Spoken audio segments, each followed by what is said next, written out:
Hello friends, welcome back to the funny video guys and my YouTube channel guys. Today fan we are going to talk about guys Oppo phone setting guys, and today video title guys, how can we fix guys phone color correction problem. Friends, we want to fix guys your phone color correction problem. Friends, you can see phone skin color is black and white and guys any different type of color.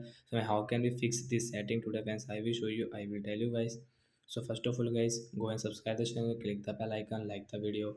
Friends, now let's see how can we fix guys this problem. Friends, you will have to on guys your phone setting guys. Friends, you can see this black and white screen prolong guys, how can we fix. So friends, you will have to click on the phone system setting, then guys click on accessibility setting, and friends click on vision setting. Friends, you can see this color correction setting. So friends, your color correction is on, so guys that's why guys the skin color is black and white, and friends you want to change guys the skin color, so guys you can change from here. So friends, you have got this black and white color, and friends you have got this problem. So friends, how can you fix guys this color correction guys? You will have to turn off.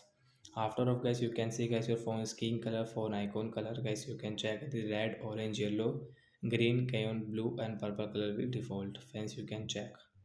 So like that guy, we can fix guys our phone color correction problem, and when we can solve guys, we can fix guys black and white problem also. So that's it guys, thanks for watching the video, bye guys.